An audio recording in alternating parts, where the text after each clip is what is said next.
Hello everyone, मैं Lavkush Upadhyay biology faculty at Dakshina स्वागत करता हूं आप सभी का दक्षिणा ई लर्निंग प्लेटफॉर्म पे। तो आज का जो हमारा टॉपिक है वो है जीन रेगुलेशन, लेक्चर नंबर 12 आज जो है स्टार्ट कर चुके हैं हम, जिसमें कि हम डिस्कस करने वाले हैं अबाउट जीन रेगुलेशन के बारे में। जीन रेगुलेशन, इसके बाद लैक ऑपेरोन के बारे में डिस्कस करेंगे इस लेक्चर में। तो ध्यान दीजिए, जीन रेगुलेशन है क्या, you must understand about gene regulation. तो देखिए प्लीज, जीन रेगुलेशन की हम बात कर रहे हैं। Gene regulation, so what is gene regulation? Gene regulation क्या है? राइट, जीन रेगुलेशन की बात कर रहे हैं। तो gene regulation, this is the mechanism, right, which stimulate the expression of gene और which inhibit the expression of gene. जहां पे जरूरत के हिसाब से जीन एक्सप्रेस होता है और जरूरत के हिसाब से जीन एक्सप्रेस नहीं होता। जब कोई जरूरत होती है, किसी आपकी बॉडी में एक पर्टिकुलर मेटाबॉलिक रिएक्शन परफॉर्म होती है, मैंने आपको एक हाइपोथेसिस बताया था, one gene one enzyme hypothesis. Beadle and Tetam ने एक्सपेरिमेंट परफॉर्म किया था और एक्सपेरिमेंट परफॉर्म करने के बाद उन्होंने कंक्लूजन दिया कि एक पर्टिकुलर जीन एक पर्टिकुलर एंजाइम की फॉर्मेशन करता है। लेकिन कुछ जीन ऐसे होते हैं जो कॉन्स्टेंटली एंजाइम की फॉर्मेशन नहीं करते हैं, क्योंकि एंजाइम का काम पता ही है आपको, एक प्रोडक्ट को दूसरे प्रोडक्ट में कन्वर्ट करता है, कैटालाइज करता है रिएक्शन को। अगर वहां पे प्रोडक्ट अवेलेबल होगा तो ही एंजाइम का एक्सप्रेशन होगा, अदरवाइज तो एंजाइम का एक्सप्रेशन नहीं होगा, अदरवाइज तो जीन का एक्सप्रेशन नहीं होगा। Is that clear? तो जीन का एक्सप्रेशन नहीं हुआ तो एंजाइम अब्सेंट होगा। तो कहने का मतलब यह है कि कोई भी अगर मेटाबॉलिक रिएक्शन परफॉर्म हो रही है, is that clear? Metabolic reaction तभी परफॉर्म होगी जब उस मेटाबॉलिक रिएक्शन से रिलेटेड प्रोडक्ट सेल में प्रेजेंट होगा। Is that clear? और उस मेटाबॉलिक रिएक्शन को परफॉर्म करता है एक पर्टिकुलर एंजाइम। तो प्रोडक्ट है तो एंजाइम भी है, और एंजाइम है तो जीन का एक्सप्रेशन भी हो रहा है। लेकिन अगर सेल में वो पर्टिकुलर प्रोडक्ट नहीं है तो मेटाबॉलिक रिएक्शन परफॉर्म होगी ही नहीं, यानी कि उस एंजाइम की कोई रिक्वायरमेंट नहीं होगी। अगर किसी पर्टिकुलर एंजाइम की एक पर्टिकुलर मूवमेंट में सेल के अंदर रिक्वायरमेंट नहीं है, इज दैट क्लियर? तो जीन एक्सप्रेशन की भी रिक्वायरमेंट नहीं है। तो जो जीन एक्सप्रेशन होता है वो एक रेगुलेटेड मैनर में होता है। किसमें होता है? एक रेगुलेटेड मैनर में। जब उसकी नीड होती है वो तभी एक्सप्रेस होता है, अदरवाइज तो वो इनहिबिट हो जाता है। तो जीन एक्सप्रेशन भी एक स्मार्ट तरीके से होता है, एक रेगुलेटेड मैनर में होता है, जिसे आप रेगुलेशन ऑफ जीन एक्सप्रेशन कहते हैं। Is that clear? तो today's topic is gene regulation. This is the mechanism, ध्यान से सुनिएगा, this is the mechanism, this is the mechanism which stimulate gene expression. ये वो मैकेनिज्म है जो कि जीन एक्सप्रेशन को या तो स्टिमुलेट करता है और इनहिबिट द जीन एक्सप्रेशन। या तो जीन एक्सप्रेशन होगा या जीन एक्सप्रेशन नहीं होगा। कंडीशन दो ही है यहाँ पे, there are only two condition, या तो जीन एक्सप्रेशन होगा या फिर जीन एक्सप्रेशन नहीं होगा। Is that clear? अगर जीन एक्सप्रेशन होगा इट मींस एंजाइम प्रोड्यूस होगा, जीन एक्सप्रेशन नहीं होगा तो इट मींस एंजाइम प्रोड्यूस नहीं होगा। और ये भी कह सकते हैं, अगर एंजाइम की रिक्वायरमेंट है तो उस एंजाइम को बनाने वाला, उस एंजाइम को एक्सप्रेस कराने वाला जीन जो है वो एक्सप्रेस करता है। लेकिन अगर एंजाइम की रिक्वायरमेंट नहीं है, इज दैट क्लियर, तो वहां पे उस जीन के एक्सप्रेशन की भी कोई रिक्वायरमेंट नहीं है, तो यानी कि वहां पे उस पर्टिकुलर जीन का एक्सप्रेशन रुक जाएगा। Is that clear? ये किस तरीके से होता है, इसमें एक हम एग्जाम्पल लेके डिस्कस करेंगे, जिसको आप लैक ऑपेरोन कहते हैं। एक मॉडल की हेल्प से आपको बिल्कुल अच्छे से समझ आ जाएगा कि जीन रेगुलेशन होता कैसे है। एक चीज और आपको यहाँ पे मैं बता दूं, जीन रेगुलेशन के जो लेवल है, जीन रेगुलेशन कई लेवल पे होता है। फॉर एग्जाम्पल मैं यूकैरियोटिक सेल की बात करता हूं। किसकी? Eukaryotic cell. Gene regulation in eukaryotic cell, एक यूकैरियोटिक सेल या फिर एक प्रोकैरियोटिक सेल, सभी सेल में जीन रेगुलेशन होता है, लेकिन जीन के रेगुलेशन का लेवल डिफरेंट है। जैसे कि in eukaryotic cell, regulation of gene expression take place at different level, take place at different level. तो ये जो डिफरेंट लेवल्स है जहां पे जीन रेगुलेशन टेक प्लेस करता है, इसमें नंबर 1 आता है ट्रांसक्रिप्शन लेवल। भाई ट्रांसक्रिप्शन लेवल आपको पता होना चाहिए, जो ट्रांसक्रिप्शन प्रोसेस है वो स्टार्ट होता है प्रोमोटर रीजन से, और टर्मिनेट हो जाता है टर्मिनेटर साइट पे। Is that clear? तो अगर वो प्रोमोटर रीजन से स्टार्ट हो रहा है, टर्मिनेटर रीजन पे स्टॉप हो जाता है, तो प्रोमोटर रीजन से पहले जितने भी जीन्स हैं या जितने भी नाइट्रोजन बेस पेयर है डीएनए में, या टर्मिनेटर रीजन के बाद में जितने भी नाइट्रोजन बेस पेयर है डीएनए के, प्रोमोटर से पहले और टर्मिनेटर के बाद, ठीक है, उनका एक्सप्रेशन नहीं हो रहा है। कुछ बेस पेयर, कुछ जीन या कुछ शॉर्ट सेगमेंट ऑफ डीएनए ऐसी होती हैं जो कि एक्सप्रेस नहीं करती है। प्रोमोटर से टर्मिनेटर तक ही एक्सप्रेशन होता है, उसी रीजन से एमआरएनए की फॉर्मेशन होती है और फिर उसी रीजन से प्रोटीन सिंथेसिस होता है। तो ट्रांसक्रिप्शन लेवल पे एक रेगुलेशन देखा जाता है। ऐसे एक दूसरा एग्जांपल ट्रांसक्रिप्शन लेवल पे देखा जाता है। यूकैरियोटिक सेल में स्प्लाइसिंग लेवल या प्रोसेसिंग लेवल पे भी ट्रांसक्रिप्शन जीन रेगुलेशन देखा जाता है। आपने पढ़ा होगा एक्सोन एंड इंट्रॉन्स। सिर्फ मैच्योर आरएनए में एक्सोन एक्सप्रेस होते हैं, इंट्रॉन्स एक्सप्रेस नहीं होते हैं। तो इंट्रॉन्स का रिमूवल हो जाता है, वो भी एक जीन रेगुलेशन का एग्जांपल हो गया प्रोसेसिंग लेवल पे, स्प्लाइसिंग लेवल पे। इसके अलावा ट्रांसलेशन लेवल पे भी जीन रेगुलेशन होता है। ट्रांसलेशन लेवल का एग्जांपल मैं आपको बता दूं। ट्रांसलेशन प्रोसेस में मैंने आपको बताया कुछ रीजन्स होते हैं जिनको आप यूटीआर बोलते हो, अनट्रांसलेटेड रीजन। ट्रांसलेशन हमेशा इनिशिएटर कोडोन से स्टार्ट होता है, एयूजी से ट्रांसलेशन हमेशा स्टार्ट होता है और टर्मिनेट हो जाता है स्टॉप कोडोन पे। Is that clear? और टर्मिनेशन कोडोन पे, टर्मिनेटर कोडोन पे ट्रांसलेशन प्रोसेस स्टॉप हो जाता है। तो एयूजी से इनिशिएटर कोडोन से स्टार्ट होता है, टर्मिनेटर कोडोन पे वो एंड कर जाता है। तो इस इनिशिएटर कोडोन और टर्मिनेटर कोडोन के बीच में प्रोटीन सिंथेसिस होती है, ना उससे पहले होती है और ना उसके बाद में होती है। तो उससे पहले उसके बाद में जो रीजन है उसको आप यूटीआर रीजन कह देते हैं, अनट्रांसलेटेड रीजन, जो कि एक्सप्रेशन नहीं करता है। तो वहां पे भी रेगुलेशन देखा जाता है, वो एक किस्म का रेगुलेशन है। तो ट्रांसलेशन लेवल पे भी जीन रेगुलेशन देखा जाता है। उसके बाद यूकैरियोटिक सेल में जब मैच्योर आरएनए डेवलप हो जाता है तो सारे एमआरएनए जो है प्रोटीन नहीं बनाते हैं, कुछ ही एमआरएनए प्रोटीन बनाते हैं, और जो एमआरएनए प्रोटीन बनाते हैं वो न्यूक्लियस से माइग्रेट करके साइटोप्लाज्म में आ जाते हैं। जिन आरएनए की रिक्वायरमेंट होती है, जिन एमआरएनए से प्रोटीन बनते हैं, वही न्यूक्लियस से माइग्रेट होकर साइटोप्लाज्म में आ जाता है। आपको पता होना चाहिए जो ट्रांसक्रिप्शन होता है, एमआरएनए की जो फॉर्मेशन होती है वो न्यूक्लियस के अंदर होती है। जब ट्रांसक्रिप्शन हो जाता है, एमआरएनए की फॉर्मेशन हो जाती है, इसके बाद जो एमआरएनए है उसमें से कुछ एमआरएनए बाहर साइटोप्लाज्म में आ जाते हैं और साइटोप्लाज्म में आने के बाद उनसे ट्रांसलेशन होता है। तो इस लेवल पे भी जीन रेगुलेशन देखा जाता है। तो ये भी एक इंपॉर्टेंट पॉइंट हो गया। At the time of migration of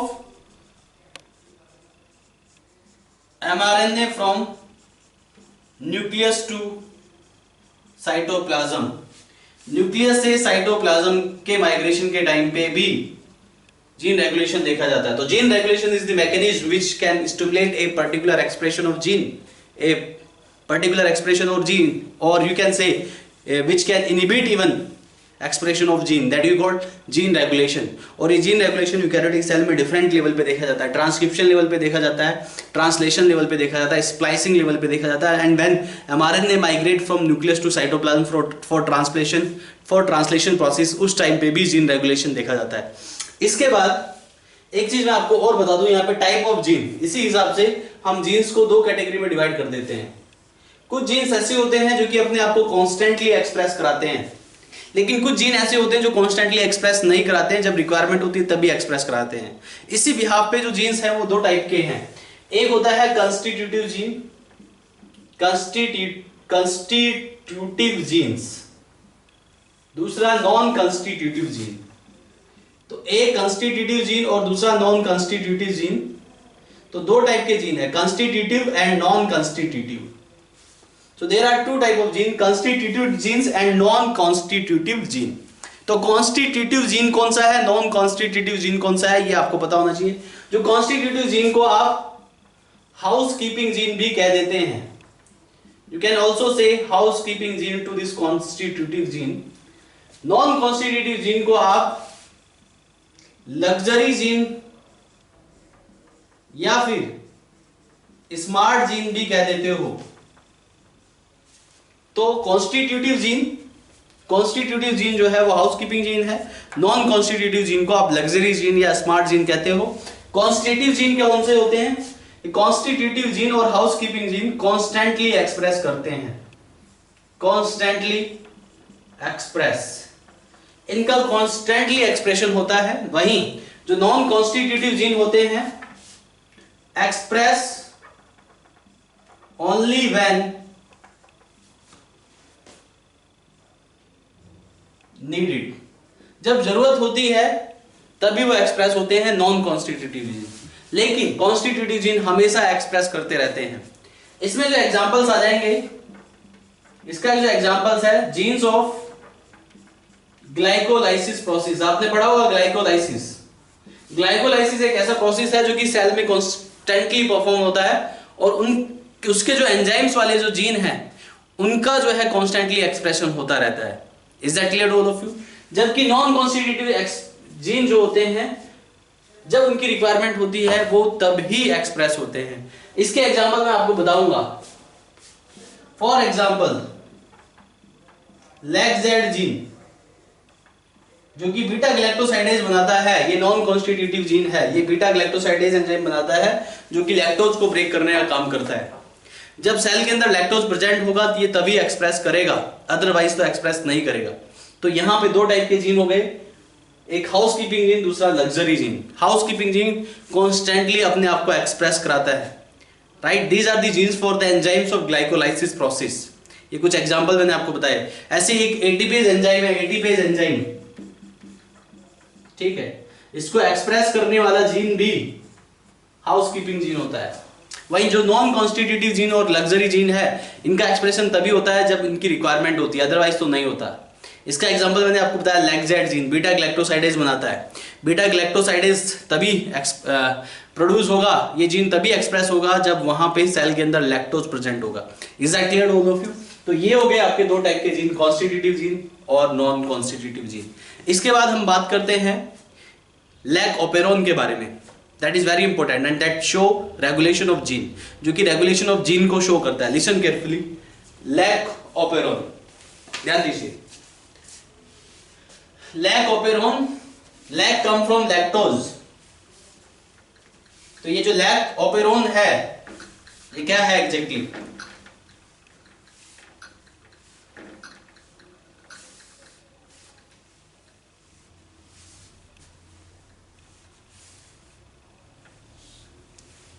lack operon is a system of coordinated genes. ये कोऑर्डिनेटेड जीन्स का एक सिस्टम है which regulate the lactose metabolism, जो कि लैक्टोज मेटाबॉलिज्म को रेगुलेट करता है।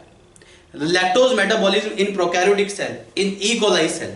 तो लैक ऑपेरॉन जो कि जीन रेगुलेशन को शो करता है, which is also given in your NCERT book and that is very important. Exam में इससे रिलेटेड क्वेश्चन आ जाते हैं, तो you must understand about this. तो हम यहाँ पे लैक ऑपेरॉन की बात कर रहे हैं। लैक ऑपेरॉन, लैक ऑपेरॉन को इंड्यूसिबल सिस्टम भी कहा जाता है। दिस इज इंड्यूसिबल सिस्टम, क्योंकि यहां पे एक इंड्यूसर की रिक्वायरमेंट होती है इस मॉडल, इस सिस्टम को रेगुलेट करने के लिए। तो ये जो लैक ऑपेरॉन मॉडल है, this model given by Francis Jacob. दो साइंटिस्ट थे जिनका नाम था, एक का नाम था फ्रांसिस जैकोब और दूसरे का नाम था जैक्यू मोनोड। तो इन दोनों साइंटिस्ट ने ये लैक ऑपेरॉन मॉडल दिया। This model was given by Francis Jacob जो कि एक जेनेटिसिस्ट थे और जैक्यू मोनोड जो कि एक बायोकेमिस्ट थे। इन दोनों ने मिलके एक मॉडल को प्रपोज किया जिसको आप लैक ऑपेरॉन कहते हैं, in Pasteur Institute of Paris. Paris में पाश्चर इंस्टीट्यूट के अंदर इस मॉडल को इन्होंने प्रपोज किया, ठीक है, फ्रांसिस जैकोब ने एंड जैक्यू मोनोड ने। तो ये जो सिस्टम है इसमें एग्जैक्टली होता क्या है? It is a system of coordinated gene. ये कोऑर्डिनेटेड जीन का एक सिस्टम है। It is a system of coordinated jeans which regulate the lactose metabolism, which regulate the lactose metabolism, जो कि एक लैक्टोज मेटाबॉलिज्म को और रेगुलेशन ऑफ जीन एक्सप्रेशन को कंट्रोल करता है इन ई कोलाई सेल। तो यहां पे लैक ऑपेरॉन के मॉडल को बताने के पीछे पर्पस क्या है, जिससे आपको यह समझ आ जाए कि जीन रेगुलेशन किस तरीके से होता है। ये मॉडल जो है फ्रांसिस जैकोब एंड जैक्यू मोनोड ने दिया था। राइट। और ये क्या है, ये एक सिस्टम है of coordinated genes. Coordinated genes का एक सिस्टम है, किस तरीके से जीन्स के बीच में कोऑर्डिनेशन डेवलप होने के बाद जीन रेगुलेशन टेक प्लेस करता है, और किस तरीके से लैक्टोज का मेटाबॉलिज्म जो है उसको कंट्रोल किया जाता है यहाँ पे। तो इसके बारे में मैं यहाँ पे डिटेल में बता रहा हूँ आपको, तो ध्यान दीजिए। तो यहाँ पे एग्जैक्टली दो कंडीशन होती है। अब ये जो कोऑर्डिनेटेड जीन है, पहले तो आप ये समझ लीजिए कोऑर्डिनेटेड जीन्स कौन से हैं। तो मैं एक डायग्राम की हेल्प से यहाँ पे आपको एक कोऑर्डिनेटेड जीन्स भी क्लियर कर देता हूँ। लिसन केयरफुली, ध्यान दीजिए प्लीज।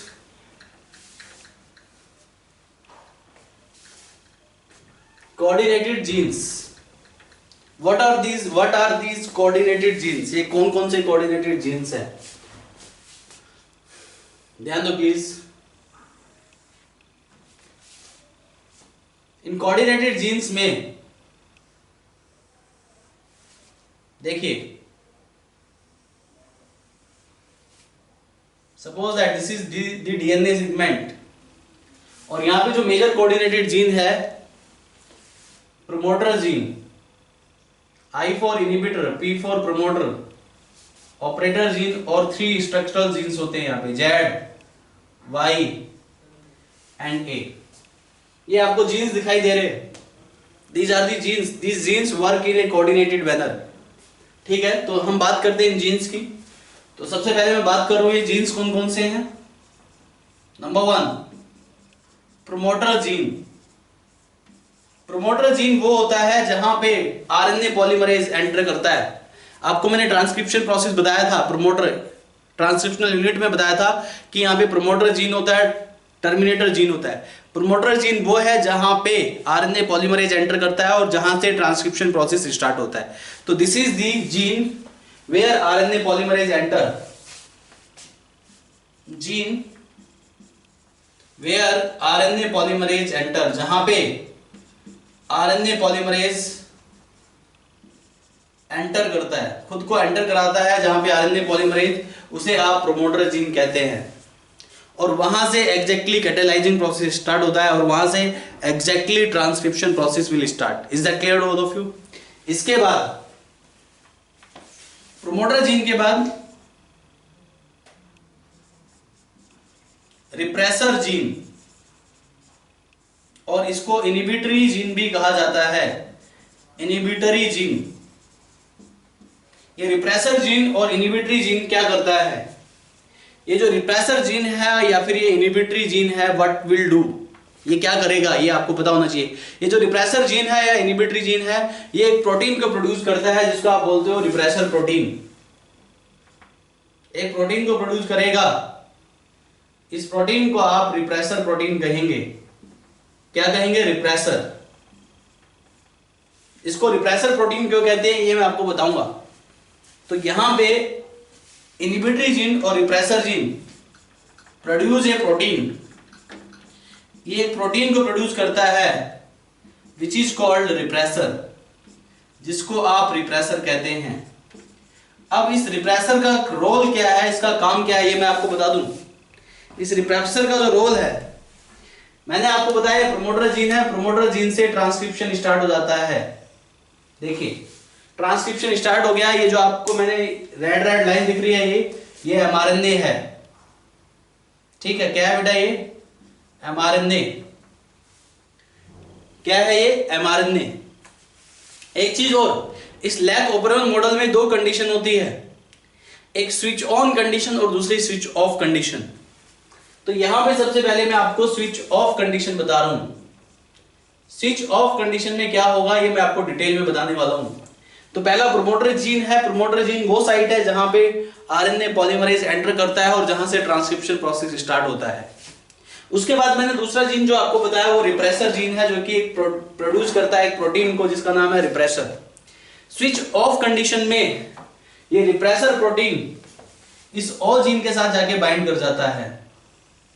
किसके साथ जाके बाइंड करता है? एनसीईआरटी में डायग्राम दिया है, ध्यान से देखना। इस ओ जीन के साथ जाके ये बाइंड कर जाएगा, दिस इज रिप्रेसर, और ये ऑपरेटर जीन के साथ जाके बाइंड कर जाता है। ये ओ जो आप देख रहे हैं इसको आप ऑपरेटर जीन कहते हैं। यहां पे रिप्रेसर प्रोटीन के बारे में थोड़ा लिख देता हूं। ये जो रिप्रेसर प्रोटीन है स्विच ऑन कंडीशन को आप बोल सकते हैं इन द एब्सेंस ऑफ इंड्यूसर। इस कंडीशन को आप ये भी कह सकते हैं इन absence of, switch off condition को इन एब्सेंस ऑफ इंड्यूसर। अब आप ये कहेंगे कि ये इंड्यूसर क्या है। ये इंड्यूसर मैं आपको बता दूं, ध्यान दो, पहले इंड्यूसर ही मैं आपको बता देता हूं, क्लियर कर देता हूं। ये जो इंड्यूसर है, ये इंड्यूसर कुछ और नहीं बल्कि लैक्टोज है। In the absence of inducer यानी कि in the absence of lactose, यहां पे जो इंड्यूसर है वो लैक्टोज है, ठीक है। वो इस सिस्टम को इंड्यूस करने का काम करता है, लैक्टोज इस सिस्टम को इंड्यूस करने का काम करता है। अगर वो इस सिस्टम को इंड्यूस करेगा तो यहां पे कुछ एंजाइम्स बनते हैं, अदरवाइज तो एंजाइम्स नहीं बनेंगे। ये मैंने आपको स्विच ऑफ कंडीशन बताई है in the absence of inducer, यानी कि लैक्टोज की एब्सेंस में। लैक्टोज की एब्सेंस में, यहां पे लैक्टोज की एब्सेंस में कुछ एंजाइम्स फॉर्मेशन नहीं होंगे, ठीक है। वो कौन कौन से एंजाइम होंगे वो मैं डिस्कस करने वाला हूं। तो ये पहले आप इंड्यूसर समझ लो। इंड्यूसर की प्रेजेंस में एंजाइम फॉर्मेशन करते हैं। Inducer is what? Inducer is nothing but this is lactose. क्या है ये? यहां पे इंड्यूसर क्या है? लैक्टोज। तो लैक्टोज की प्रेजेंस में, यानी कि in the presence of, in the absence of inducer, inducer क्या है? लैक्टोज है। In the absence of inducer no expression of gene, gene का एक्सप्रेशन नहीं होगा। जैसे कि मैं आपको स्टार्टिंग में बता चुका हूं जीन रेगुलेशन। जीन रेगुलेशन का मतलब क्या है? जब कोई मेटाबॉलिक रिएक्शन परफॉर्म होती है, ठीक है, तब उसके लिए एक एंजाइम रिस्पॉन्सिबल होता है उस मेटाबॉलिक रिएक्शन को कैटालाइज करने के लिए। तो वहां पे वो एंजाइम बनेगा जब वो मेटाबॉलिक रिएक्शन परफॉर्म होगी। लेकिन जब वो मेटाबॉलिक रिएक्शन परफॉर्म नहीं होगी तो वहां पे वो एंजाइम भी एक्सप्रेस नहीं कर पाएगा, उस एंजाइम की फॉर्मेशन नहीं हो पाएगी। तो यहाँ पे लैक्टोज एक ऐसा प्रोडक्ट है जो कि एक मेटाबॉलिक रिएक्शन को परफॉर्म करने में हेल्प कर रहा है, एक मेटाबॉलिक रिएक्शन के अंदर एंटर कर जाता है लैक्टोज। अब यहाँ पे लैक्टोज की एब्सेंस है तो मेटाबॉलिक रिएक्शन नहीं होगी, और अगर मेटाबॉलिक रिएक्शन नहीं हुई तो यहाँ पे उन एंजाइम्स की भी कोई रिक्वायरमेंट नहीं है जो कि इस मेटाबॉलिक रिएक्शंस को परफॉर्म करने का काम करते हैं। तो lactose is not there, metabolic reaction will not be there, तो enzymes will also not be there. This is called gene regulation. यानी कि in the absence of this inducer, in the absence of this lactose, इस lactose की absence में क्या होगा? No expression of gene. अगर no expression of gene होगा it means no production of enzyme, enzymes का कोई भी प्रोडक्शन नहीं होगा, राइट। उसके लिए कहीं ना कहीं ये सारे के सारे जीन्स जो मैंने यहाँ पे ड्रॉ किए हैं ये रिस्पॉन्सिबल है। तो पहले मैंने आपको प्रोमोटर बता दिया जहां पे आरएनए पॉलीमरेज बाइंड करता है, जहां से ट्रांसक्रिप्शन प्रोसेस स्टार्ट होता है। उसके बाद मैंने आपको आई जीन बताया जिसको इनहिबिटरी जीन भी कहते हैं, वो रिप्रेसर प्रोटीन बनाता है। ये जो रिप्रेसर प्रोटीन होता है, राइट, इसका रोल क्या है? This repressor protein binds to operator gene. ये binds to operator gene in the absence of inducer, यानी कि लैक्टोज की प्रेजेंस में ये ऑपरेटर जीन पे बाइंड कर जाता है। किस पे बाइंड कर जाता है? ऑपरेटर जीन पे बाइंड कर जाता है repressor protein. In the absence of lactose और inducer, in the absence of lactose और inducer it binds to operator gene. ये ऑपरेटर जीन के साथ बाइंड कर जाता है। किसके साथ बाइंड कर जाता है? Operator gene. तो अगला जो जीन है हमारा वो है ऑपरेटर जीन, जिसको हमने किस नाम से दिखाया? ओ से दिखाया, operator gene which is represented by O, जिसको आप ओ से रिप्रेजेंट करते हैं, यानी कि ऑपरेटर जीन। ये operator gene get blocked by repressor protein, get blocked by repressor protein से ये ब्लॉक हो जाता है, get blocked by repressor protein. ये रिप्रेसर प्रोटीन से ब्लॉक हो जाता है इन एब्सेंस ऑफ इंड्यूसर, जबकि in presence of inducer it will not block. याद रहे, इन एब्सेंस ऑफ इंड्यूसर यानी कि स्विच ऑफ कंडीशन में इंड्यूसर की एब्सेंस में it will get block only in absence of inducer, but not only in presence of, but not in presence of inducer. Inducer की presence में ऐसा नहीं होता है। तो it get blocked by repressor protein in absence of inducer. Inducer की absence में ये ब्लॉक हो जाता है, किससे? ये जो है ब्लॉक हो जाता है रिप्रेसर प्रोटीन से। If it will block, block होने के बाद क्या होगी? देखो यहां पे रिप्रेसर प्रोटीन पहली कंडीशन में बाइंड्स टू ऑपरेटर जीन और ऑपरेटर रीजन, ऑपरेटर जीन के साथ बाइंड हो गया and prevent the mRNA polymerization, mRNA polymerization यहां पे रुक गई है। तो यहां पे mRNA जो पॉलीमराइजेशन है वो प्रिवेंट हो चुकी है, दिस इज mRNA पॉलीमराइजेशन जो कि यहां पे रुक चुकी है। तो ये पहली कंडीशन थी in the absence of inducer.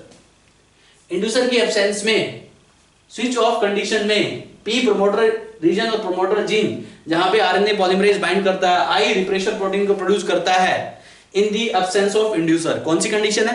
In the absence of inducer. और ये रिप्रेशर प्रोटीन ऑपरेटर जीन के साथ बाइंड करके ब्लॉक कर देता ऑपरेटर जीन को, जिससे कि एमआरएनए का ट्रांसक्रिप्शन फर्दर नहीं होता। देखो एमआरएनए यहीं तक रुका हुआ है, आगे जाके उसका ट्रांसक्रिप्शन नहीं हो रहा है, आगे एमआरएनए का ट्रांसक्रिप्शन बंद हो चुका है। ये थी स्विच ऑफ कंडीशन और इन एब्सेंस ऑफ इंड्यूसर। अभी यहाँ पे मैंने आपको पी जीन बता दिया, आई जीन बता दिया, ओ जीन बता दिया। अभी मैं जेड वाई जीन की बात कर रहा हूं। ये जो जेड वाई जीन है, जेड वाई ए जीन है, इन तीनों जीन को आप स्ट्रक्चरल जीन कहते हैं। Third is structural gene, another one is structural jeans.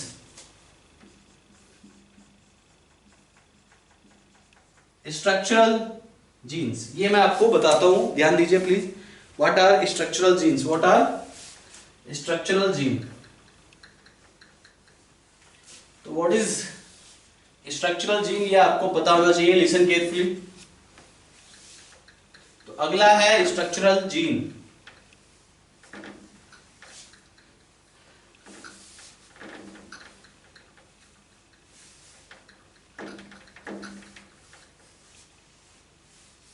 So the next is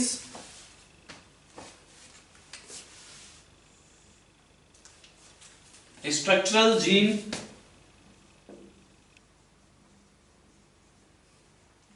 ये जो स्ट्रक्चरल जीन्स हैं ये 3 टाइप्स के जीन्स हैं, एक जेड, दूसरा वाई और तीसरा ए।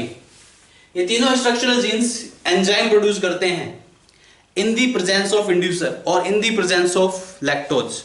इन एब्सेंस ऑफ लैक्टोज यहां पे रिप्रेसर प्रोटीन ने ऑपरेटर को बाइंड करके इन तीनों के जीन एक्सप्रेशन को रोक दिया है, इन तीनों के एक्सप्रेशन को रोक देता है। ये तीनों तभी एक्सप्रेस होंगे जब इंड्यूसर प्रेजेंट होगा, जब लैक्टोज प्रेजेंट होगा। याद रहे स्ट्रक्चरल जीन क्या करते हैं?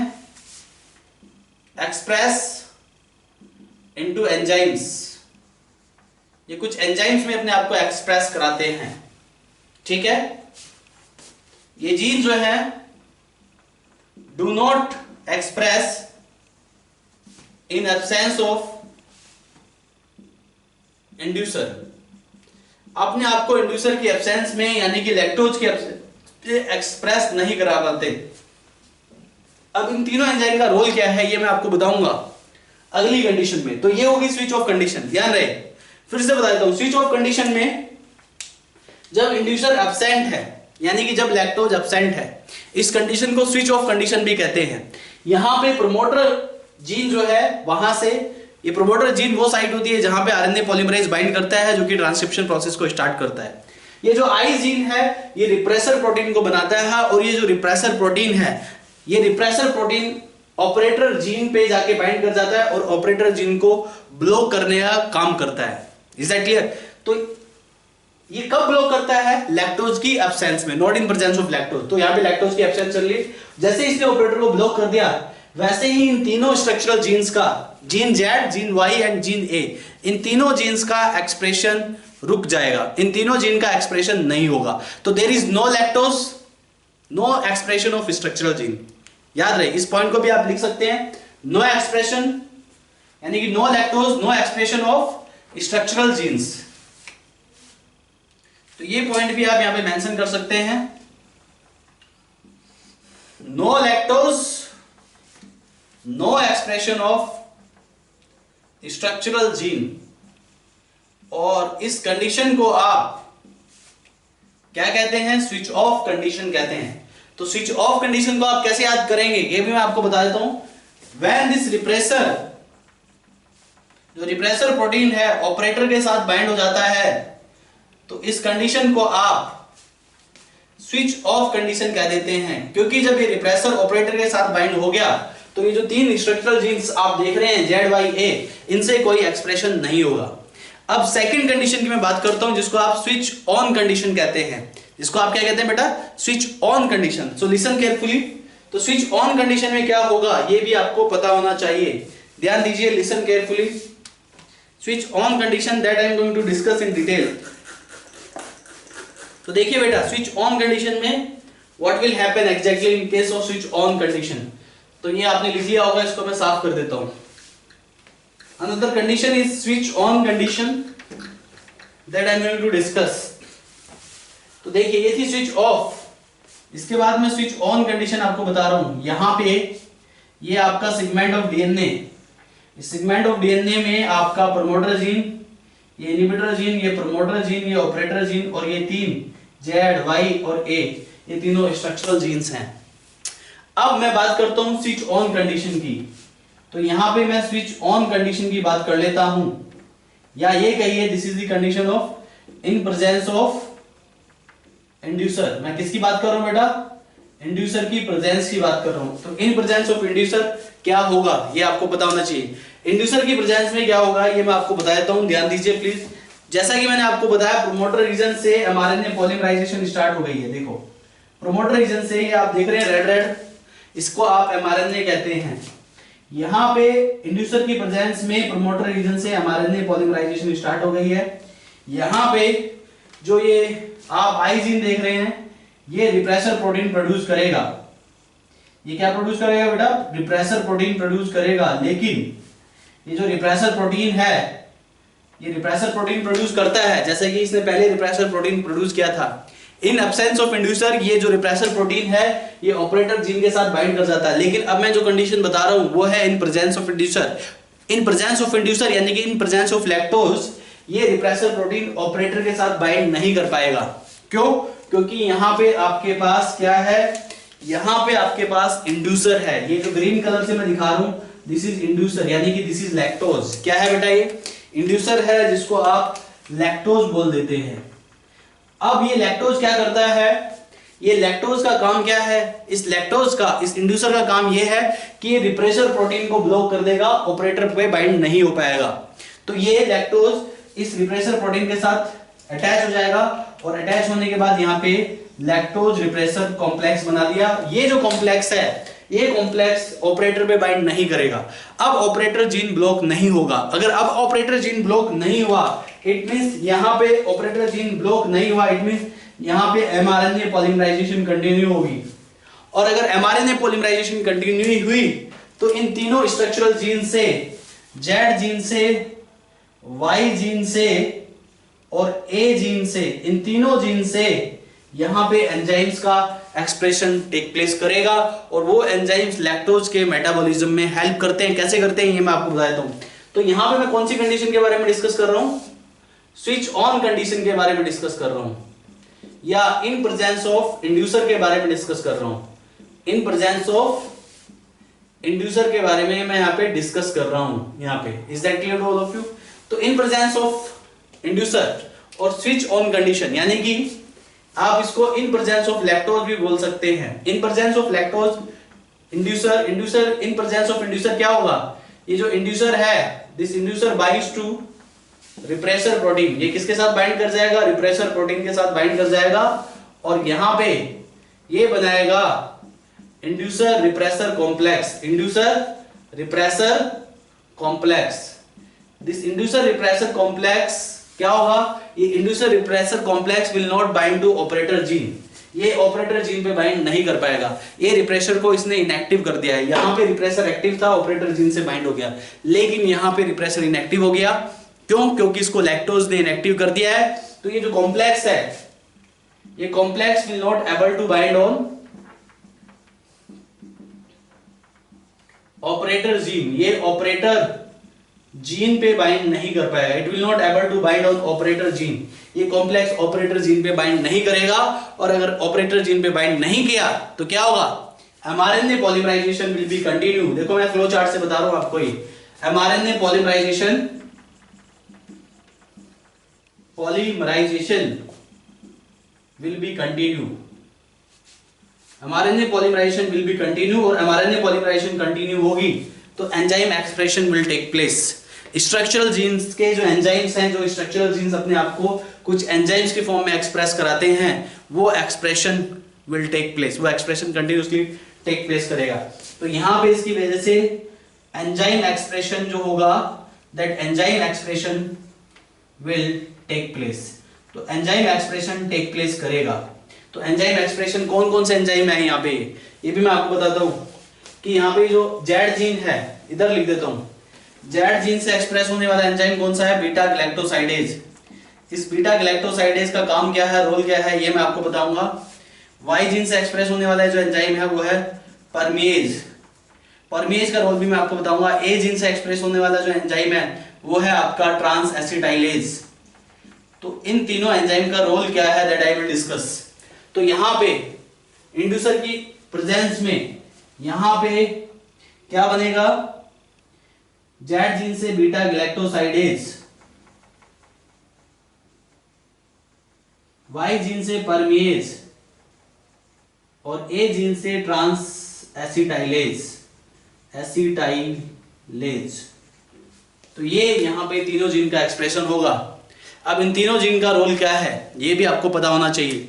जैसे ही लैक्टोज की प्रेजेंस हुई, जैसे इंड्यूसर प्रेजेंट हुआ, इन तीनों जीन का एक्सप्रेशन हुआ, यानी कि यहाँ पे लैक्टोज के मेटाबॉलिज्म में ये तीनों जीन हेल्प करते हैं। यानी कि लैक्टोज है तो इन तीनों जीन का एक्सप्रेशन है, और अगर लैक्टोज नहीं है, ऊपर वाली कंडीशन में लैक्टोज नहीं था, स्विच ऑफ कंडीशन में लैक्टोज नहीं था, तो वहां पे इन तीनों जीन का एक्सप्रेशन नहीं हुआ। यानी कि इन तीनों जीन का रोल क्या है, that I am going to discuss, listen carefully, ध्यान दीजिए प्लीज।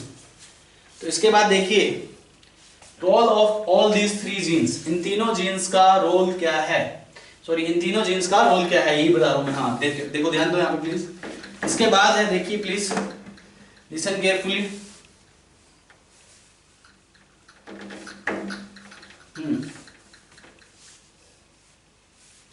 तो यहाँ पे स्विच ऑफ कंडीशन कौन सी थी, repressor plus operator, that result to switch off condition. Switch on condition में बता देता हूं मैं, lactose plus repressor, that result to switch on condition, switch on condition, ठीक है। लैक्टोज यानी कि इंड्यूसर जब रिप्रेसर प्रोटीन के साथ बाइंड कर जाता है, that condition you called switch on condition. और स्विच ऑन कंडीशन कब होती है, इन प्रेजेंस ऑफ इंड्यूसर। देखो इंड्यूसर है तभी तो स्विच ऑन कंडीशन डेवलप हुई है। अब ये जेड वाई ए जीन का रोल क्या है ये आपको पता होना चाहिए, ध्यान दीजिए, लिसन केयरफुली। जो जेड जीन है वो बनाता है बीटा गैलेक्टोसाइडेज। इस बीटा गैलेक्टोसाइडेज का रोल क्या है ये आपको पता होना चाहिए। ये बीटा गैलेक्टोसाइडेज क्या करता है, जो लैक्टोज शुगर होता है जो कि एक डाइसैकेराइड है, इसको ब्रेक कर देता है। ये इसको ब्रेक करने का काम करता है ग्लूकोज में प्लस गैलेक्टोज में।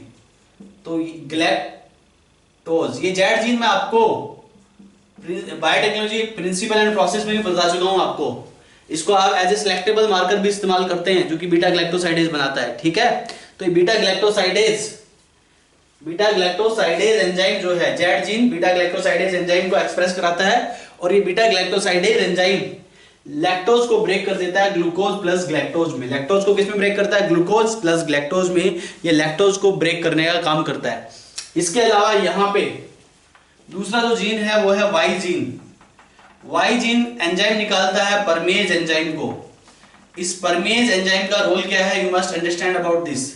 The role of this permease enzyme, that I am telling you, ये जो परमेज एंजाइम है ये increase the permeability of lactose. Lactose की परमेबिलिटी को बढ़ाने का काम करता है सेल में। तो सेल में, इकोलाई सेल में जितना ज्यादा लैक्टोज आएगा उतना ज्यादा जीन एक्सप्रेशन होगा, उतना ज्यादा मेटाबॉलिक प्रोसेस जो है उसकी वेलोसिटी बढ़ेगी मेटाबॉलिज्म की। Is that clear to all of you.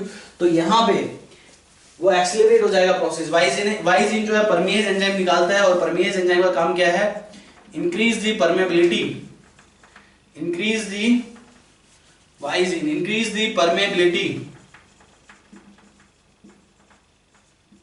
of lactose into the cell। Cell के अंदर लैक्टोज की परमेबिलिटी को बढ़ाने का काम करता है वाइजीन। इसके बाद है ए जीन। ए जीन की हम बात कर रहे हैं, ध्यान दीजिए please, listen carefully. The A gene that I am going to discuss, A gene, A gene की हम बात कर रहे हैं, ध्यान दीजिए प्लीज।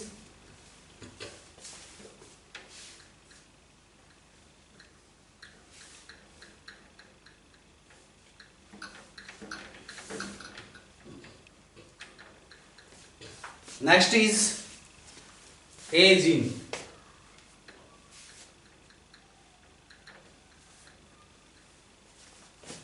ये ए जीन क्या करता है ये भी मैं आपको बता देता हूं, लिसन केयरफुली।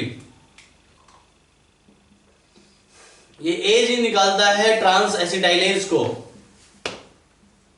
ट्रांस एसिटाइलेज एक एंजाइम है, इसको एक्सप्रेस कराता है। इस ट्रांस एसिटाइलेज एंजाइम का काम क्या है? ये ट्रांसफर करता है किसको? एसिटाइल ग्रुप को को एंजाइम से ग्लैक्टोसाइड में। किसको? एसिटाइल ग्रुप को को एंजाइम से, ट्रांस मतलब ट्रांसफर करेगा एसिटाइल ग्रुप को को एंजाइम ए से, किसमें? को एंजाइम ए से ग्लैक्टोसाइड में ट्रांसफर करने का काम करता है। इसका रोल क्या है? ट्रांसफर दी एसिटाइल ग्रुप को, transfer the acetyl group from को एंजाइम ए टू, किसको ट्रांसफर करता है? एसिटाइल ग्रुप को ट्रांसफर करता है को एंजाइम ए से, किसमें ट्रांसफर करता है? को एंजाइम ए टू ग्लैक्टोसाइड। ग्लैक्टोसाइड में एसिटाइल ग्रुप को ट्रांसफर करने का काम कर देता है, जो कि लैक्टोज के मेटाबॉलिज्म में हेल्प करता है। Is that clear to all of you? तो इसी के साथ आपका lac operon model is done. मैं फिर से समझाता हूं, लैक ऑपेरॉन मॉडल में दो कंडीशन है, एक स्विच ऑन कंडीशन और दूसरी स्विच ऑफ कंडीशन। यहाँ पे जो मेन जीन है वो है पी जीन, यानी कि प्रोमोटर जीन। ये वो जीन है जहां पे आरएनए पॉलीमरेज बाइंड करता है। आरएनए पॉलीमरेज बाइंड करके यहां से ट्रांसक्रिप्शन स्टार्ट करता है। आई जीन, जिसको इनहिबिटरी जीन कहा जाता है, ये रिप्रेसर प्रोटीन को प्रोड्यूस करता है इन एब्सेंस ऑफ इंड्यूसर और स्विच ऑफ कंडीशन की बात कर रहा हूं मैं यहाँ पे। इन एब्सेंस ऑफ इंड्यूसर और स्विच ऑफ कंडीशन में रिप्रेसर प्रोटीन ऑपरेटर जीन पे जाके बाइंड कर जाता है, जिससे कि mRNA transcription, mRNA polymerization block हो जाता है, प्रिवेंट हो जाता है। एमआरएनए पॉलीमराइजेशन अगर प्रिवेंट हो गया तो ये तीनों जो स्ट्रक्चरल जीन आप देख रहे हैं ZYA, इन तीनों से डिफरेंट एंजाइम का एक्सप्रेशन होता है, वो एंजाइम एक्सप्रेशन बिल्कुल ब्लॉक हो जाएगा। ये थी switch on condition. Switch on condition कब होती है? When this repressor bind to, switch off condition थी, सॉरी। तो ये स्विच ऑफ कंडीशन थी जब ये repressor protein bind to operator gene के साथ बाइंड कर जाता है, तब ये स्विच ऑफ कंडीशन डेवलप करती है। दूसरी कंडीशन जो है वो स्विच ऑन कंडीशन है। स्विच ऑन कंडीशन कब होती है? इन प्रेजेंस ऑफ इंड्यूसर, यानी कि जब लैक्टोज प्रेजेंस है तो एंजाइम का एक्सप्रेशन होगा। मैंने पहले ही बताया जीन रेगुलेशन में एंजाइम का एक्सप्रेशन तभी होगा जब वहां पे पर्टिकुलर प्रोडक्ट प्रेजेंट है। तो प्रोडक्ट क्या है? लैक्टोज। लैक्टोज से मेटाबॉलिज्म परफॉर्म होना है, लैक्टोज मेटाबॉलिज्म वाला प्रोसेस है ये। तो यहाँ पे अगर लैक्टोज प्रेजेंट होगा तो लैक्टोज जो है वो रिप्रेसर प्रोटीन के साथ बाइंड करेगा, और अगर लैक्टोज ने रिप्रेसर प्रोटीन के साथ बाइंड कर दिया तो इस कंडीशन को आप स्विच ऑन कंडीशन कहते हैं, यानी कि इन प्रेजेंस ऑफ इंड्यूसर। इस कंडीशन में क्या होगा? ये जो कॉम्प्लेक्स है lactose repressor complex will not able to bind to the operator gene, वो ऑपरेटर जीन पे बाइंड नहीं कर पाएगा। एमआरएनए पॉलीमराइजेशन कंटिन्यू होगी, और एमआरएनए पॉलीमराइजेशन अगर कंटिन्यू होगी तो आप जो यहाँ पे 3 स्ट्रक्चरल जीन देख रहे हैं जो कि लैक्टोज मेटाबॉलिज्म में हेल्प करते हैं, तो ये तीनों स्ट्रक्चरल जीन्स जो है एंजाइम्स को प्रोड्यूस करते हैं। Z gene beta galactosidase enzyme को निकालता है, जो कि एक्सप्रेस कराता है। बीटा ग्लैक्टोसाइडेज क्या करता है? लैक्टोज को ब्रेक करके ग्लूकोज प्लस ग्लैक्टोज में कन्वर्ट कर देता है। वाई जो जीन है, यहाँ पे जो वाई जीन है वो परमेज निकालता है, वो परमेबिलिटी को बढ़ाता है। किसकी? वो परमेबिलिटी को बढ़ाता है किसकी बेटा? परमेज जो ये है यहाँ पे जीन, तो उसकी परमेबिलिटी को बढ़ाने का काम करता है। ये किसकी परमेबिलिटी को बढ़ाने का काम करता है? ये लैक्टोज की परमेबिलिटी को बढ़ाने का यहाँ पे काम करता है। ठीक है, तो ये भी लैक्टोज मेटाबॉलिज्म में कहीं ना कहीं हेल्प कर रहा है। इसके बाद जो आप ए जीन देख रहे हैं वो ट्रांस एसिटाइलेज एंजाइम निकालता है, और ये जो ट्रांस एसिटाइलेज एंजाइम है, ये ट्रांस एसिटाइलेज एंजाइम जो है ये ट्रांसफर करता है एसिटाइल ग्रुप को, किसमें? एसिटाइल ग्रुप को कोएंजाइम ए से ट्रांसफर कर देता है, किसमें ट्रांसफर कर देता है? ग्लैक्टोसाइड में। इसी के साथ आपका lac operon, this is given in your NCERT book में आपका दिया है। This is very important, exam में इससे रिलेटेड क्वेश्चन आ जाते हैं। इसके अलावा इसको आप इंड्यूसिबल सिस्टम भी कहते हैं, because this system induce by lactose और इंड्यूस बाय इंड्यूसर। ऐसे एक रिप्रेसिबल सिस्टम होता है। आपको एक क्वेश्चन और आ जाता है रिप्रेसिबल सिस्टम का, एग्जांपल कभी कभी पूछने के लिए आ जाएगा। तो ऐसे और भी मॉडल है यहाँ पे, जैसे कि trp operon, TRP tryptophan operon. Is that clear?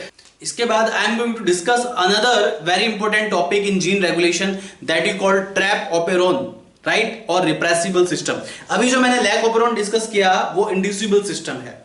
अभी मैं जो डिस्कस करने वाला हूं वो है ट्रैप ओपेरोन यानी कि tryptophan operon. Is that clear? जो कि एक रिप्रेसिबल सिस्टम है। तो लिसन केयरफुली। तो यहां पे अगला जो टॉपिक है मेरा, very important topic in gene regulation, that is called trap operon. Trap operon, जिसको आप ट्रैप ओपेरोन कहते हैं, ध्यान दीजिए please. Trap operon, trap operon जो है वो एक रिप्रेसिबल सिस्टम है। This is repressible system. Generally exactly this is also, it is also a coordinated gene regulation. तो ये भी एक कोऑर्डिनेटेड जीन रेगुलेशन है लाइक लैक ओपेरोन। बट यहां पे ये system generally switch on condition में रहता है, तब तक स्विच ऑन कंडीशन में रहता है जब तक वो प्रोडक्ट एक्सिस अमाउंट में प्रोड्यूस ना हो जाए। इस कोऑर्डिनेटेड जीन की वजह से जो प्रोडक्ट एक्सिस अमाउंट में जब तक प्रोड्यूस नहीं हो जाता है तब तक वो स्विच ऑन कंडीशन में रहता है। देखिए ट्रैप ओपेरोन, यहां पे ट्रैप ओपेरोन में डायग्राम की हेल्प से आपको बता रहा हूं, लिसन केयरफुली। देखो यहां पे इस ट्रैप ओपेरोन में ध्यान दीजिए, एक होता है रेगुलेटरी जीन,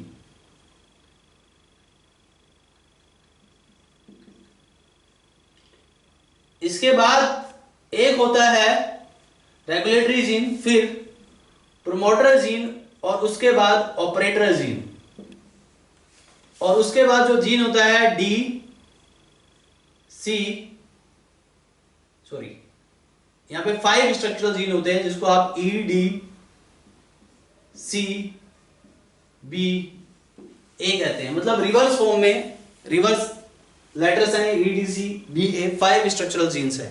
ये पांचों यहाँ पे स्ट्रक्चरल जीन्स हैं। These all are structural jeans.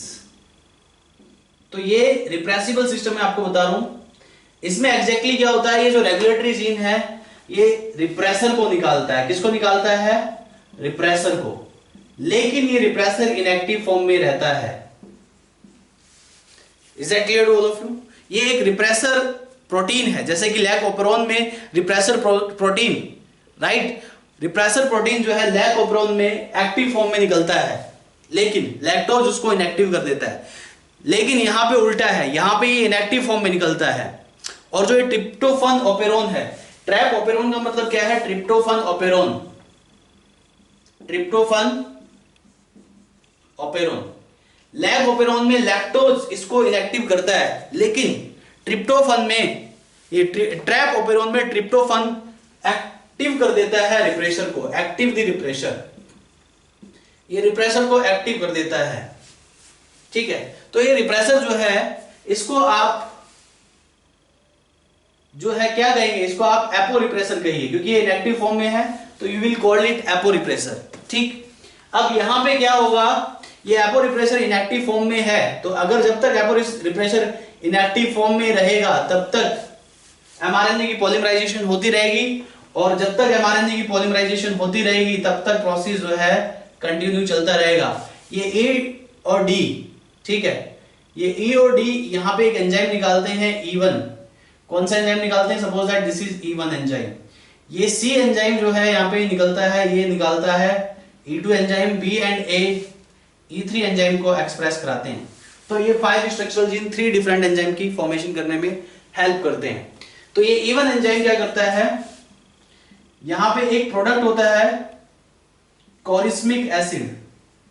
Chorismic acid एक प्रोडक्ट होता है। ये कोरिस्मिक एसिड कन्वर्ट होता है in the presence of all these 3 genes. Chorismic acid, तो यहां पे क्या है बेटा, ये कोरिस्मिक एसिड है, और ये जो कोरिस्मिक एसिड है ये कन्वर्ट होता है कोरिस्मिक एसिड। 3 जीन्स की प्रेजेंस में यहां पे प्रोडक्ट बनेगा P1, ये यहां पे P2, और ये एट द एंड यहां पे इस जीन की प्रेजेंस में ये, इस जीन की प्रेजेंस में ये, और ये यहां पे ट्रिप्टोफन बन गया। ठीक है, जब तक ये ट्रिप्टोफन एक्सिस अमाउंट में प्रोड्यूस नहीं होगा तब तक ये कंडीशन स्विच ऑन रहेगी। इसको आप ओपेरोन ऑन कंडीशन भी बोल सकते हैं और स्विच ऑन कंडीशन भी बोल सकते हैं। तो यहां पे लैक ओपेरोन की तरह 3 स्ट्रक्चरल जीन्स नहीं है, यहाँ पे 5 स्ट्रक्चरल जीन्स हैं जो कि 3 डिफरेंट एंजाइम्स को बनाते हैं और जो कि इस कॉरिस्मिक एसिड को ट्रिप्टोफन में कन्वर्ट कर देते हैं। जब तक ये ट्रिप्टोफन एक्सिस अमाउंट में प्रोड्यूस नहीं होगा तब तक ये कंडीशन स्विच ऑन ही रहेगी। तो ये जो कंडीशन मैंने बताई है आपको पहले, स्विच ऑन कंडीशन, इसके बाद यहाँ पे एक दूसरी कंडीशन भी होगी जिसको आप स्विच ऑफ कंडीशन बोलेंगे। तो यहाँ पे स्विच ऑफ कंडीशन, ये तो स्विच ऑन कंडीशन है ट्रिप्टोफन में, ठीक है। अब स्विच ऑफ कंडीशन कौन सी होगी ये आपको पता होना चाहिए। स्विच ऑफ कंडीशन में क्या होगा बेटा, यहां पे डीएनए का सेगमेंट लाइक बिफोर, ये यहां पे रेगुलेटरी जीन, ये प्रोमोटर जीन, ये ऑपरेटर जीन, और यहां पे ये 5 स्ट्रक्चरल जीन है E D C B and A. तो यहां पे जो रेगुलेटरी जीन है ये प्रोड्यूस करता है एपोरिप्रेसर को, एपोरिप्रेसर को जो कि इनएक्टिव ही निकलता है। ये एपोरिप्रेसर को प्रोड्यूस करने में हेल्प करता है, लेकिन इस बार ये एपोरिप्रेसर को एक्टिव कर देगा। ये हमारी कौन सी कंडीशन है, ऑपेरॉन ऑफ, यानी कि यहां पे स्विच ऑफ कंडीशन है। एपोरिप्रेसर के साथ इस बार को रिप्रेसर बाइंड करेगा। क्या बाइंड करेगा, को रिप्रेसर। और जैसे ही ये एपोरिप्रेसर और को रिप्रेसर कॉम्प्लेक्स बनेगा तो ये कॉम्प्लेक्स एक्टिव हो जाएगा, और ये एक्टिव कॉम्प्लेक्स एपोरिप्रेसर प्लस को रिप्रेसर एक्टिव कॉम्प्लेक्स बाइंड करेगा ऑपरेटर जीन के साथ, ठीक है। और जैसे ही ये ऑपरेटर जीन के साथ बाइंड करेगा वैसे ही यहां पे जो एंजाइम का जो एक्सप्रेशन है, E1 एंजाइम का, E2 एंजाइम का या फिर E3 एंजाइम का एक्सप्रेशन जो है वो रुक जाएगा। Is that clear? There will be no expression take place, क्योंकि यहाँ पे एमआरएनए पॉलीमराइजेशन क्या हो चुकी है, प्रिवेंट हो चुकी है। एमआरएनए पॉलीमराइजेशन प्रिवेंट हो चुकी है। तो समझ आया, ये स्विच ऑफ कंडीशन। तो स्विच ऑफ कंडीशन में, स्विच ऑन कंडीशन में एपोरिप्रेसर इनएक्टिव रहता है, जिसकी वजह से 5 जीन का एक्सप्रेशन होता है। 3 डिफरेंट जीन्स बनाते हैं वो E1, E2, E3, जो कि कॉरिस्मिक एसिड को ट्रिप्टोफन में कन्वर्ट कर देते हैं। जब तक ये ट्रिप्टोफन एक्सिस अमाउंट में नहीं होगा तब तक ये स्विच ऑन कंडीशन रहेगी। अब यहाँ पे अगर वो ट्रिप्टोफन एक्सिस हो जाए, ये ऑपरेन ऑफ कंडीशन कब होती है, ड्यू टू एक्सिस ट्रिप्टोफन। जब ये ट्रिप्टोफन एक्सिस अमाउंट में पहुंच जाता है तभी ये ऑपरेन ऑफ यानी कि स्विच ऑफ कंडीशन डेवलप होती है। अब यहाँ पे एपोरिप्रेसर एक्टिव हो चुका है। एपोरिप्रेसर को एक्टिव किसने किया, को रिप्रेसर ने। ये को रिप्रेसर कुछ नहीं है, ये को रिप्रेसर ट्रिप्टोफन ही है। दिस को रिप्रेसर इज ट्रिप्टोफन, याद रहे। ये को रिप्रेसर क्या बेटा, ट्रिप्टोफन। जब ट्रिप्टोफन एक्सिस अमाउंट में चला जाता है तो एक्सिस अमाउंट में जाने की वजह से ये ट्रिप्टोफन एपोरिप्रेसर के साथ बाइंड करके एपोरिप्रेसर को रिप्रेसर कॉम्प्लेक्स बनाता है। तो एपोरिप्रेसर को रिप्रेसर कॉम्प्लेक्स ऑपरेटर जीन पे बाइंड कर जाता है और उसकी वजह से प्रिवेंट हो जाता है एमआरएनए का पॉलीमराइजेशन। और जैसे ही प्रिवेंट हो जाती है एमआरएनए की पॉलीमराइजेशन, दिस इज प्रिवेंट, वैसे ही जीन एक्सप्रेशन रुक जाता है और tryptophan, no more tryptophan will produce here. तो ये एक फीडबैक इनहिबिशन को भी रोक रहा है। इसको आप फीडबैक इनहिबिशन भी कह सकते हैं। ये क्या है, एक फीडबैक इनहिबिशन है। जब ट्रिप्टोफन एक्सिस अमाउंट में प्रोड्यूस हो गया तो वो को रिप्रेसर की तरह काम करता है और वो को रिप्रेसर एपोरिप्रेसर के साथ जाके बाइंड कर जाता है, जिससे कि वो एपोरिप्रेसर को रिप्रेसर कॉम्प्लेक्स ऑपरेटर जीन के साथ बाइंड करके फर्दर एमआरएनए की पॉलीमराइजेशन को रोक देता है और इन 5 जीन का एक्सप्रेशन रुक जाता है। तो no more tryptophan will produce. ये एक रिप्रेसिबल सिस्टम है। क्या है ये, रिप्रेसिबल सिस्टम। यहां पे ट्रिप्टोफन एक रिप्रेसर का काम कर रहा है। ट्रिप्टोफन इस प्रोसेस को रोक रहा है। जब एक्सिस ट्रिप्टोफन है, वो एक्सिस ट्रिप्टोफन यहाँ पे इस प्रोसेस को, इस एंजाइम के एक्सप्रेशन को रोक देता है, इसलिए इसको रिप्रेसिबल सिस्टम कहते हैं। लैकोपेरोन एक इंड्यूसिबल सिस्टम है। Is that clear? और वो जो है वहां पे लैक्टोज जो है वो एक इंड्यूसर का काम करता है, यानी कि वो वहां पे इसके अपोजिट काम करता है। लैक्टोज की प्रेजेंस में वो जीन एक्सप्रेशन होता है, लेकिन ट्रिप्टोफन के एक्सिस अमाउंट में जीन एक्सप्रेशन रुक जाता है, इसलिए इसको रिप्रेसिबल सिस्टम कहते हैं। इसी के साथ gene regulation topic is complete. Now I will discuss my another topic, HGP, human genome product, जो कि मैं अगली क्लास में डिस्कस करने वाला हूं। तब तक के लिए thank you very much, bye bye, take care, मिलते हैं अगली क्लास में।